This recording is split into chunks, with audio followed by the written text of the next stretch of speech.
The transport ship arrived at the space station with a loud hiss. Inside one of the cargo areas, something small and angry waited in a metal box.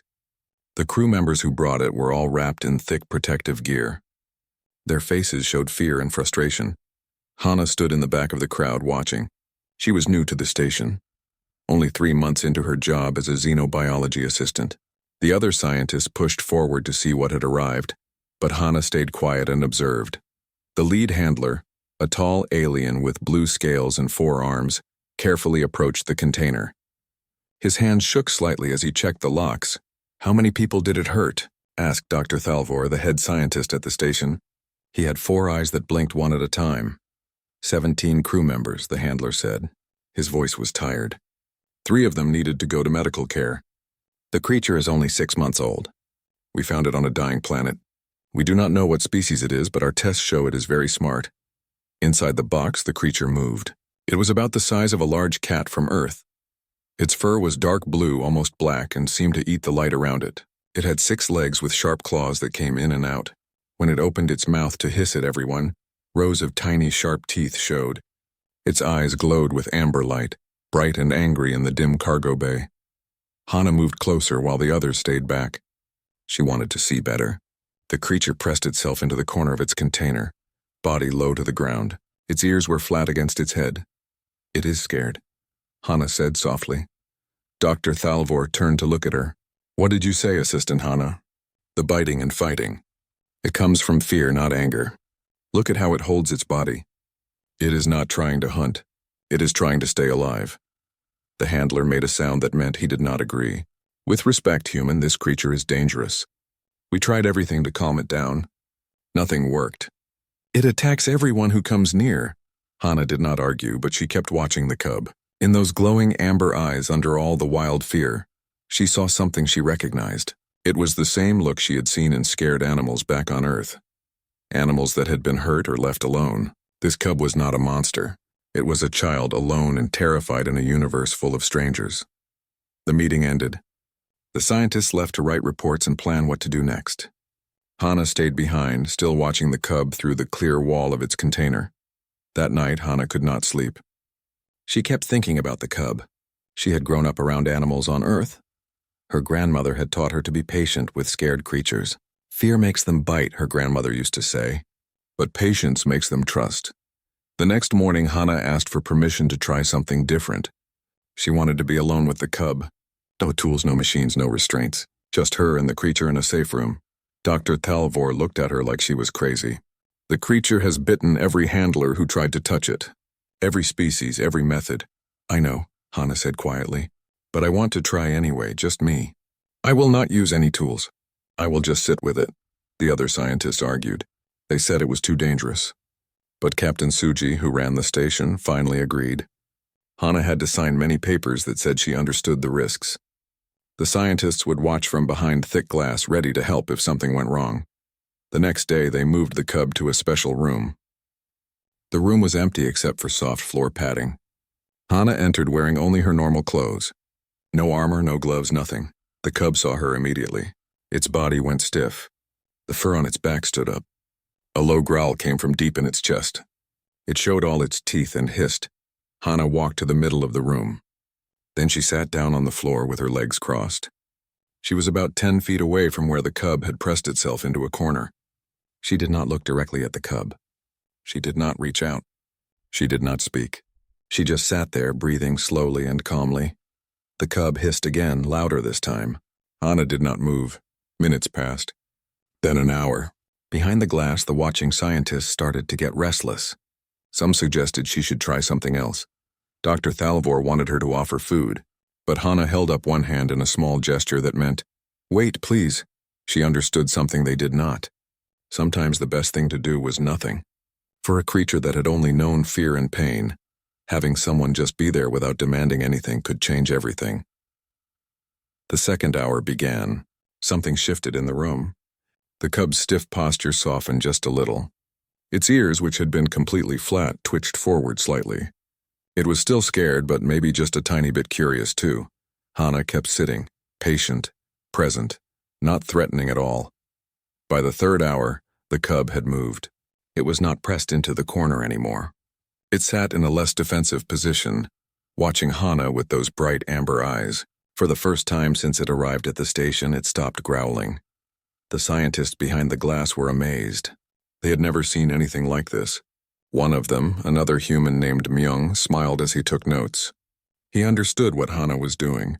It was an old Earth method, older than any technology. Just patience. Just presence. Just waiting for trust to grow at its own pace. When the session ended after 4 hours, Hana stood up very slowly. The cub watched her but did not hiss or show its teeth. She walked to the door and looked back at it. "I will come back tomorrow," she said quietly. "Same time." The cub tilted its head as if trying to understand her words. Then Hana left. In the observation room, Dr. Thalvor was already writing his report.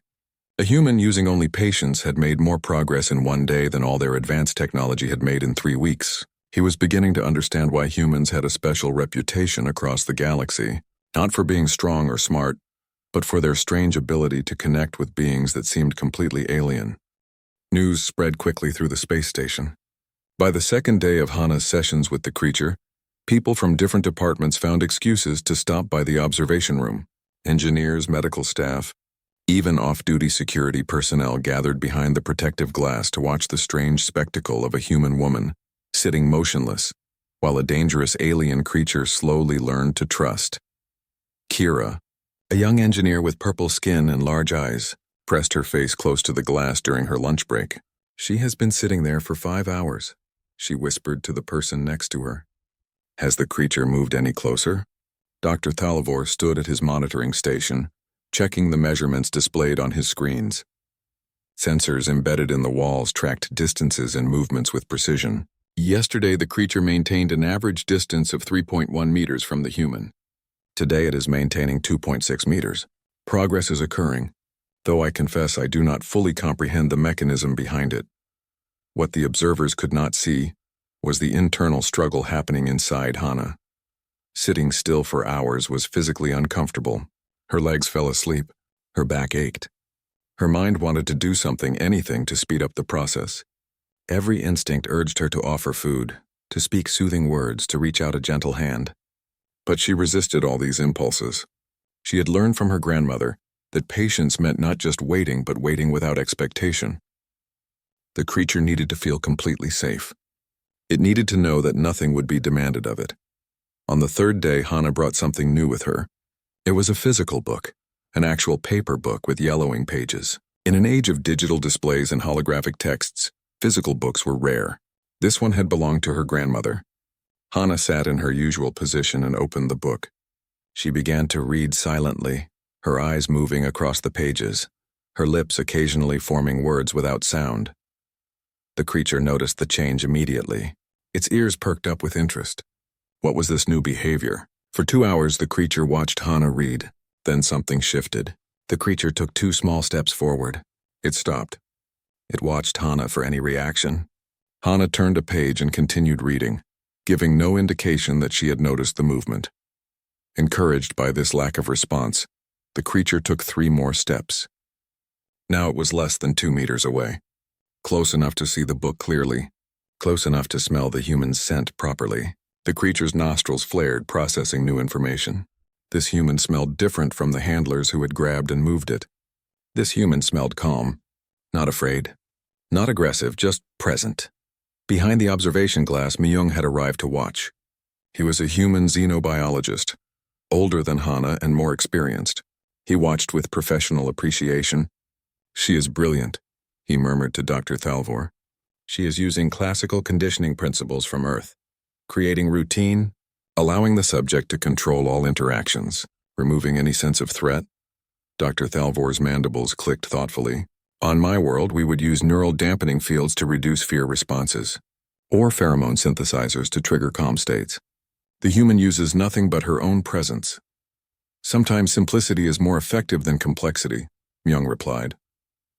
On the 4th day, the breakthrough happened.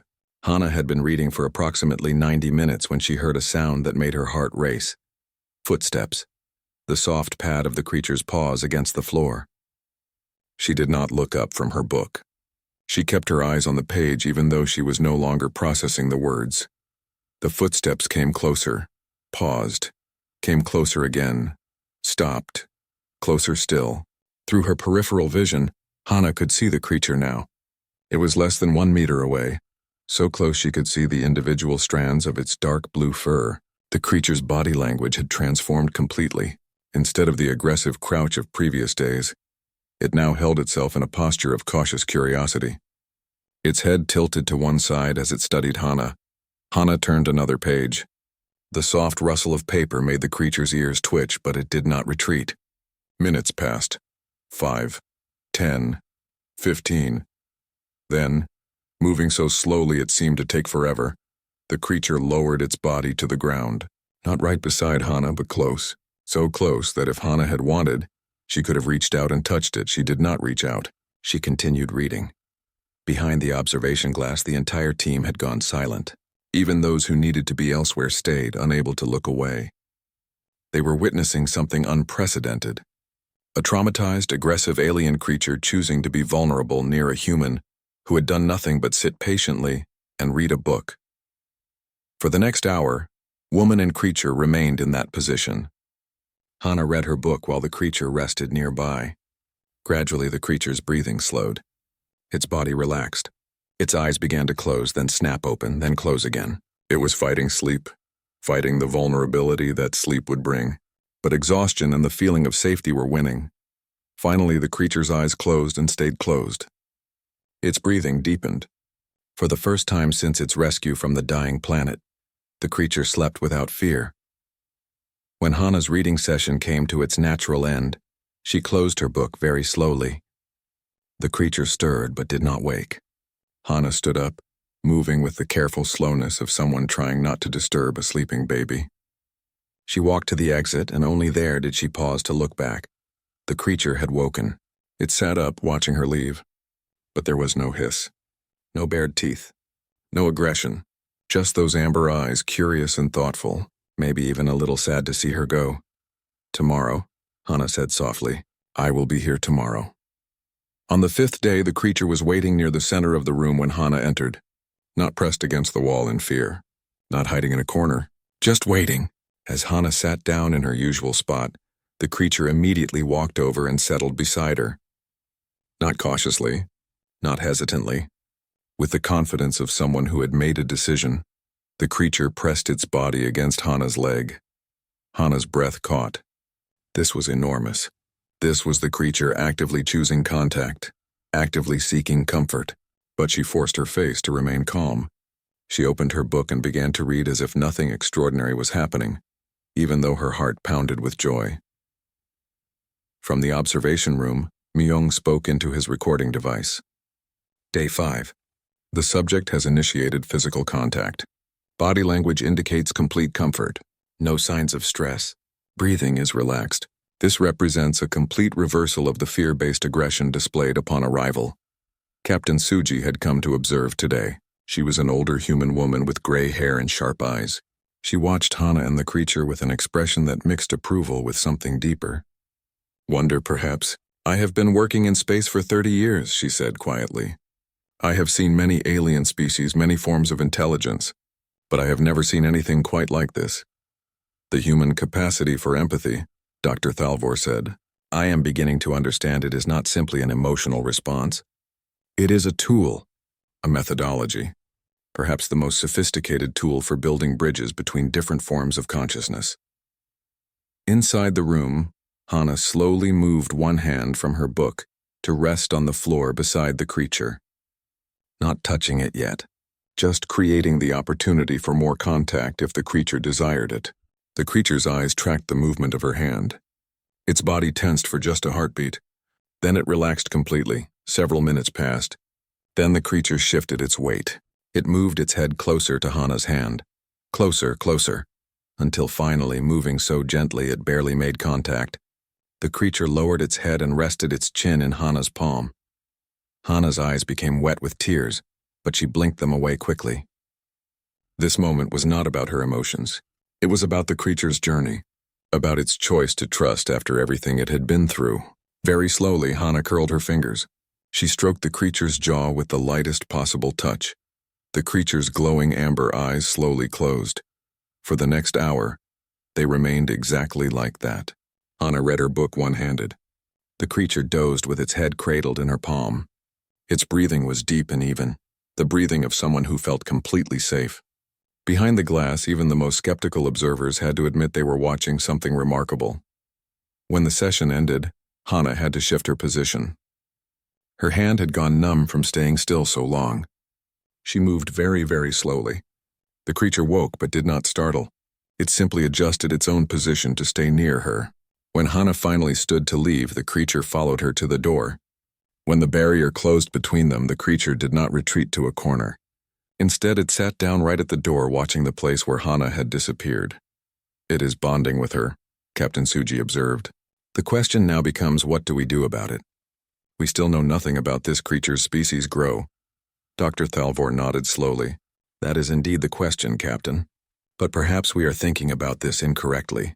Perhaps the question is not what we do about the creature, but what we learn from it, and from the human who reached it when no one else could." In her quarters that night, Hana reviewed her notes from the day. She had documented everything objectively for the official reports, but here in her private space, she allowed herself to acknowledge the emotional. The breakthrough with physical touch opened new possibilities, but Hana refused to rush forward. She understood that trust was fragile, especially trust that had been broken before. On the 6th day, she introduced something new. She began to hum softly while reading her book. Just quiet melodies, songs her grandmother used to sing while working in the garden. The creature's ears immediately swiveled toward her. Its head tilted with obvious curiosity, but there was no fear in its posture. After a moment, it pressed closer against her side, as if trying to feel the vibrations of the sound through her body.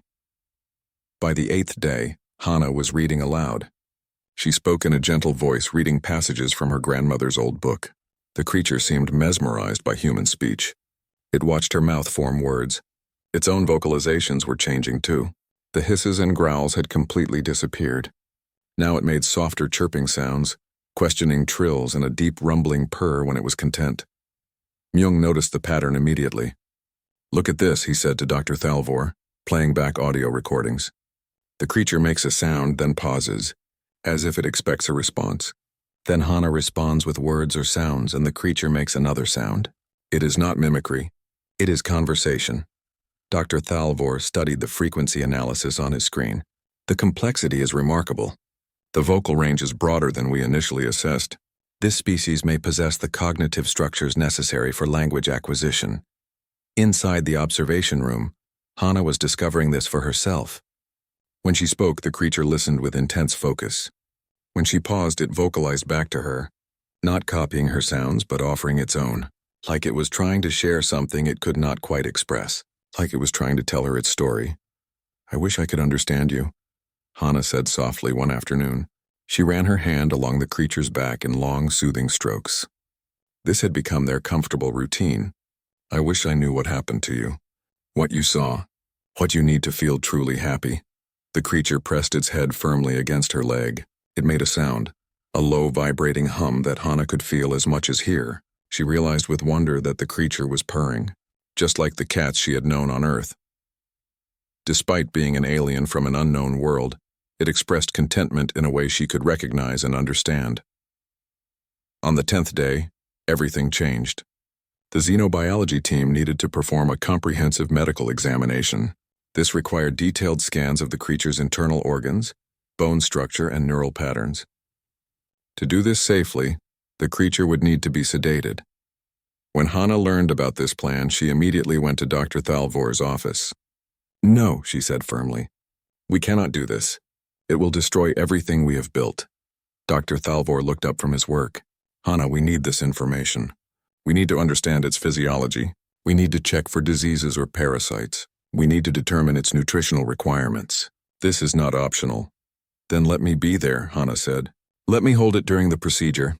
Use the lightest sedative possible, and work quickly." Captain Suji, who was also present for the discussion, studied Hana's face. "You believe your presence will help?" "I know it will. The creature trusts me. If I am there, if I am touching it and talking to it, it will be less traumatized, please." After a long debate, a compromise was reached. The medical team would perform the examination with Hana present. They would use minimal sedation, and they would work as quickly as possible to minimize the creature's distress. The next day, when the medical team entered the observation room with their equipment, the creature's reaction was immediate. Its whole body went rigid. Its fur stood up. It showed its teeth for the first time in days. A warning growl rumbled from deep in its chest. But it did not attack. Instead, it pressed against Hana, looking to her with those amber eyes that now clearly communicated a question. Are these people safe? Hana wrapped her arms gently around the creature. It is okay, she murmured, her lips close to its ear. I know you are scared. I know this seems dangerous, but I am here. I will not let anything bad happen to you. I promise. Dr. Thalvor approached slowly with the injection device. The creature hissed at him, but Hana kept her arms around it, kept speaking in that calm, steady voice. You are safe. You are safe with me. I will not leave you. The injection was quick. Within 30 seconds, the creature's movements began to slow. Its eyes became unfocused. As its legs gave out and it began to collapse, Hana shifted her position to catch its weight. She cradled the creature's head in her lap, supporting its body against hers. Even through the sedative fog, the creature's eyes found Hana's face. In that gaze, Hana saw complete trust. The creature believed she would protect it. That faith was both beautiful and terrifying in its weight. Fast, Hana said to the medical team, her voice harder than they had ever heard it. Work fast. Do not make me break my promise. The team moved with impressive efficiency. They ran scanners over the creature's body, recording detailed images of its internal structure. They took small tissue samples. They checked vital signs and organ function. The results appeared on screens around the room in complex diagrams and data streams. Dr. Thalvor studied the incoming information with growing amazement. Fascinating, he murmured. The creature is in excellent health despite the trauma it has experienced. The digestive system suggests an omnivorous diet with complex nutritional needs. But look at this. He highlighted a particular scan. The brain structure, the neural density and organization. This is not the brain of a simple animal. This is the brain of a potentially sentient being. What does that mean? Asked one of the medical technicians. It means, Captain Suji said quietly, that we may not have the legal right to keep this creature confined. Under Galactic Council law, sentient beings have rights. Even young ones. Even ones we do not fully understand. The sedative began to wear off after about 40 minutes. The creature's eyes fluttered open. For a moment there was confusion and fear. Then the creature realized where it was. In Hana's lap, with Hana's hand gently stroking its fur, exactly where it had been when it fell asleep. The creature made a soft, questioning sound. Hana smiled down at it. See, I told you. You are safe with me. I keep my promises. The creature's response was to burrow closer against her, pressing its face against her stomach. Hana felt her throat tighten with emotion. This creature had been sedated, examined by strangers, subjected to uncomfortable procedures. And yet it still trusted her, still sought comfort from her. That level of faith was humbling. That evening, Captain Suji called an emergency meeting with the senior staff. The medical results had created a serious problem that needed to be addressed. Hana was invited to attend because of her unique relationship with the creature. If this creature is potentially sentient, Captain Suji began, then we cannot treat it as we would treat a simple animal. We cannot keep it confined indefinitely for study. But we also cannot simply release it. We do not know what world it came from. We do not know if others of its kind exist. We do not even know what environmental conditions it needs to thrive. There is another option, Hana said. All eyes turned to her. She felt nervous but forced herself to continue. We stop treating it as a specimen. We treat it as a guest. We work with it as we would with any sentient being. We teach it. We communicate with it. We help it learn about the galaxy. And when it is old enough and informed enough, we let it make its own choices about its future. Myung nodded slowly. You are suggesting we raise it, like a child. I am suggesting we give it agency, Hana replied. We give it information and options. We respect its intelligence. And yes, we care for it the way we would care for any young sentient being in our custody. Dr. Thalvor's mandibles clicked together rapidly. This is unprecedented. There is no protocol for this situation. But then, this entire situation has been unprecedented from the beginning. The human approach has produced results that our traditional methods could not. Perhaps it is time we trusted that approach completely. The debate went on for hours. Scientists, ethicists, and administrators all weighed in with opinions and concerns. But gradually a consensus formed. The creature, which Hana had privately begun calling Dari, would remain on the station under Hana's primary care. They would attempt to educate it and communicate with it. They would study it, yes, but they would also respect it. And when Dari was mature enough to understand its options, those options would be presented and Dari's choice would be honored. It was, everyone agreed, the most human solution imaginable. Not the most efficient, not the most scientifically rigorous, but the most compassionate, the most respectful of individual dignity and autonomy. As Hana left the meeting, she felt the weight of responsibility settle on her shoulders. She had advocated for this approach. Now she had to make it work. She had to prove that empathy and respect could coexist with scientific inquiry. That compassion did not mean abandoning intellectual curiosity. But when she returned to her quarters and saw the video feed from Dari's enclosure, showing the creature curled up sleeping peacefully, she knew she had made the right choice. Some things mattered more than efficiency or protocol. Some things, like trust and dignity and compassion, were worth fighting for no matter how unprecedented or complicated the situation became. 3 months had passed since Dari first arrived at Station Kepler 442 as a terrified, aggressive creature in a cage. The transformation was almost unbelievable. The small alien that had once attacked anyone who came near now moved freely through designated areas of the station. Dari walked beside Hana through corridors, greeting familiar faces with friendly chirps and keeping a respectful distance from strangers. Dari had grown. The creature was now noticeably larger, nearly twice the size it had been upon arrival. Its midnight blue fur had developed a beautiful iridescent quality that caught the light when it moved. But the most dramatic changes were not physical. They were mental and emotional. Through patient daily work with Hana and a team of linguists, Dari had learned to understand basic commands and questions in standard galactic language. The creature could not speak, of course. Its vocal anatomy was not designed for humanoid speech. But the team had created a modified communication board with simple symbols that Dari could touch with its paws. The symbols were basic pictures. A bowl for food, a bed for sleep, a question mark for confusion, a heart for affection. Simple concepts that could be combined to express more complex ideas. At first, Dari had been frustrated with the board, batting at it randomly. But gradually, understanding had dawned. These symbols were a way to be heard, a way to share thoughts that had been trapped inside. The day Dari first used the board intentionally, everyone in the xenobiology department celebrated. Dari had pressed 3 symbols in sequence: Hana, heart, home. The meaning was unmistakable. Hana represented safety, love, and belonging. Several staff members had tears in their eyes watching the recording. Now, 3 months later, Dari's communication skills had grown remarkably sophisticated. The creature could ask for specific foods by pointing to pictures. It could express feelings like happiness, worry, or curiosity. It could even tell simple stories about things that had happened earlier in the day by arranging symbols in sequences. But communication was not the only area where Dari showed intelligence. The creature solved puzzles meant for much older and supposedly more intelligent beings. It learned to operate touchscreens with its paws. It understood cause and effect. It showed creativity and play. When given building blocks, Dari constructed elaborate structures. When given paints and paper, Dari created abstract art that actually sold in the station's gallery. Most remarkably, Dari showed emotional intelligence. The creature recognized subtle changes in people's moods. When Hana was tired or stressed, Dari stayed close, offering quiet comfort.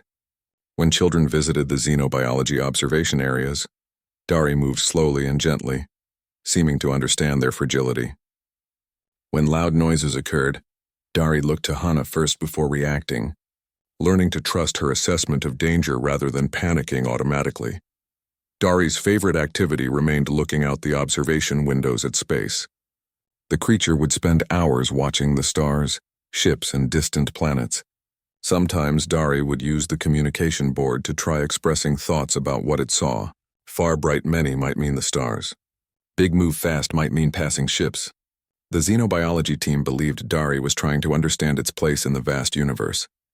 Captain Suji often found Hana and Dari together in the main observation lounge. It had become their special place, a routine that gave structure to both their days. On this particular afternoon, the captain had important news to share. "You have accomplished something extraordinary here," Captain Suji said, watching Dari press its face against the transparent barrier separating them from space. "The Galactic Council has taken notice. They are talking about changing protocols across all member stations. Your work with Dari is becoming the model for how we should approach potentially sentient xenofauna." Hana felt a mix of pride and worry. "That was never my goal. I just wanted to help one scared creature." "I know, but your methods have implications far beyond this station. There is a formal proposal being drafted.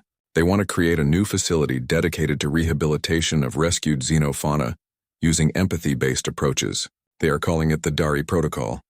Hana looked up sharply. "A whole new facility?" Captain Suji nodded. "Not just a laboratory. A proper rehabilitation center with natural habitats, enrichment programs, and trained staff who understand that traumatized beings need compassion, not just clinical care. They want you to direct the behavioral integration program." "What about Dari?" Hana asked immediately. That was her first concern. Always her first concern. There would be habitat space designed specifically for Dari, large enough for a fully grown adult of the species, with environmental controls, enrichment features, and socialization areas. Dari could continue to grow and develop while remaining part of your life. Hana felt tears prick her eyes. She had been worried about what would happen as Dari grew larger. The station was not designed for big animals, but a facility built specifically for this purpose? That could be perfect. Where? She asked.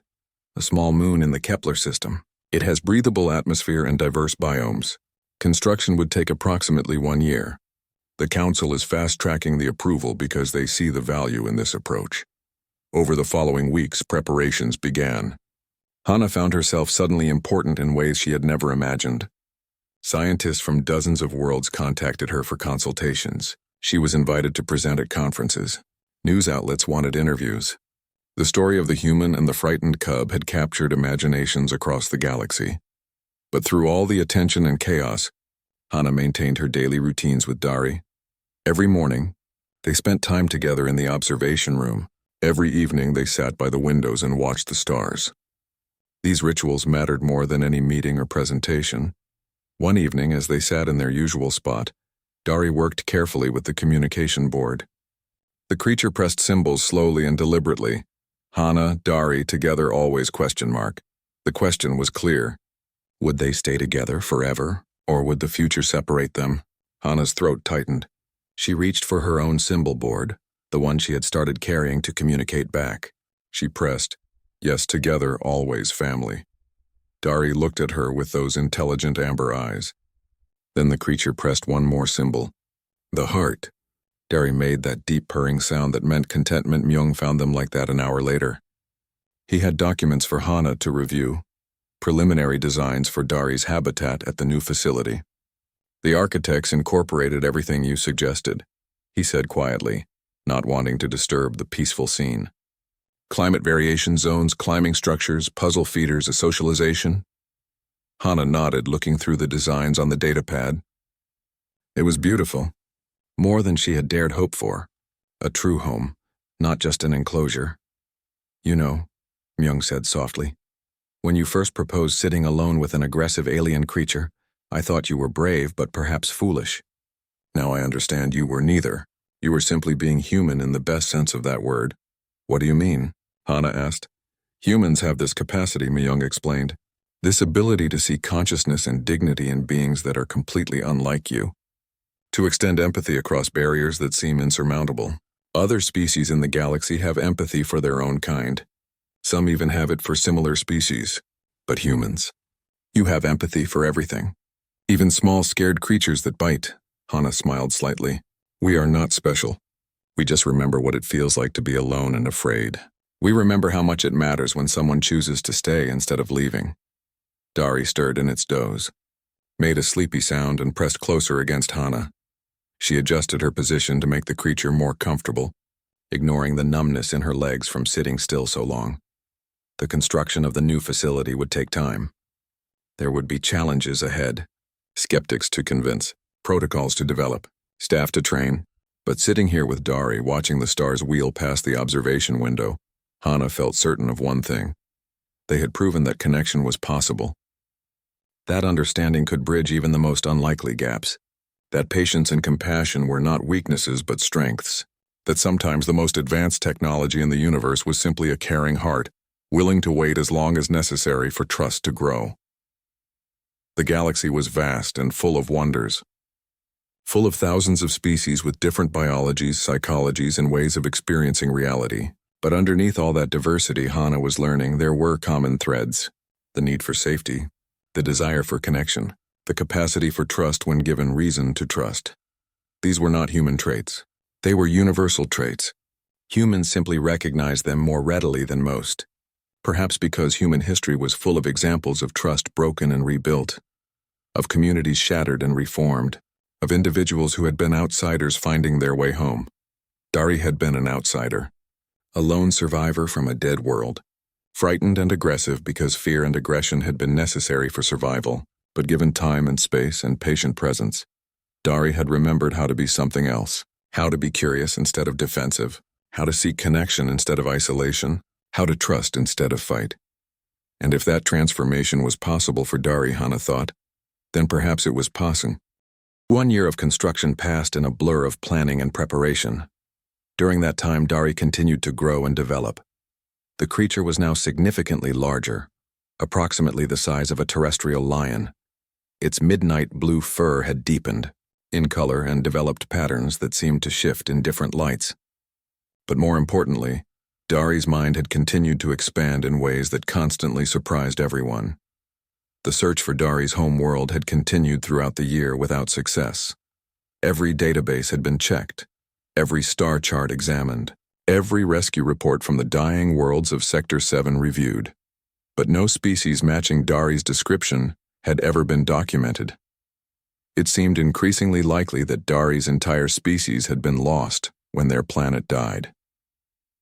The news should have been devastating, but Dari did not seem troubled by it.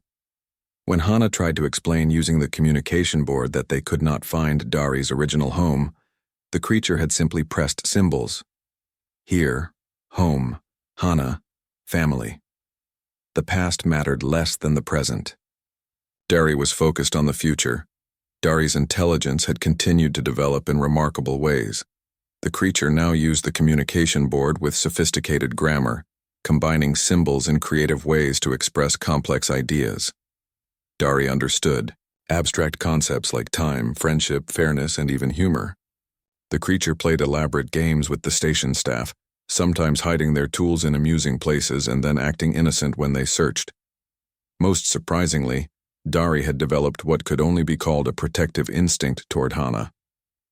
When strangers approached Hana too quickly or spoke too loudly, Dari would position itself between them, not aggressively, but clearly watchful. The creature had appointed itself as Hana's guardian, just as Hana had once been its protector. The day finally arrived when everything was ready. The new facility on the moon was complete. Half the station's crew gathered at the departure bay to say goodbye. Many had tears in their eyes. Dari had become beloved by nearly everyone who worked on Station Kepler 442. Dr. Thalvor approached Hana with an official-looking document displayed on his datapad. "I have one final piece of business before you depart," he said formally. Then his mandibles curved into what Hana had learned was his version of a smile. "Dr. Hana, congratulations on your doctorate. Your dissertation, Empathy-Based Approaches to Xenofauna Rehabilitation, has been accepted by the Galactic Council's Xenobiology Committee with highest honors. It is already being translated into 47 languages and will be required reading at every xenobiology institute in the galaxy." Hana stared at him in shock. When did this happen?" "The committee reviewed your work last week. The vote was unanimous. Your methodology has already changed the field forever. You have earned this recognition many times over." Dari, who had been sitting beside Hana, reached out with one paw and pressed symbols on the communication board attached to its harness. Hana, smart, proud, happy. The gathered crowd laughed warmly. Several people wiped their eyes. Captain Suji stepped forward. her expression showing rare emotion. You came to this station as a junior assistant. You leave as a doctor and a director of one of the most important xenobiological initiatives in Galactic Council history. But more than that, you have shown us all something we needed to see. That compassion is not opposed to science. That empathy is not a weakness, but a tool. That the human way of connecting across species barriers has value for the entire galaxy. I just did what felt right, Hana said, her voice thick with emotion. Dari did all the hard work, choosing to trust again after everything that happened. Dari pressed against her leg and made that familiar purring sound. Together they walked up the boarding ramp of the transport ship. As the doors closed behind them, Hana looked back one last time at the station where everything had begun, where a frightened creature in a cage had taught her that patience could transform fear into trust. The journey to the new facility took 6 hours. Dari spent most of it at the observation window, watching stars stream past as the ship traveled through space. Hana sat beside the creature, her hand resting on Dari's back, both of them quiet with anticipation about what waited ahead. When they arrived, the sight took Hana's breath away. The Dari Protocol Xenobiology Station was beautiful. Built into the landscape of the moon, it blended technology with nature. There were habitat zones that mimicked dozens of different planetary environments, forests and grasslands, rocky cliffs, and gentle streams all on. The staff was already there, people who had been carefully selected and trained in the empathy-based methods. They greeted Dari with respect, giving the creature space and allowing it to approach them on its own terms. Several were humans, but many were other species who had studied Hana's work and wanted to be part of this new approach. Dari's personal habitat was exactly as promised.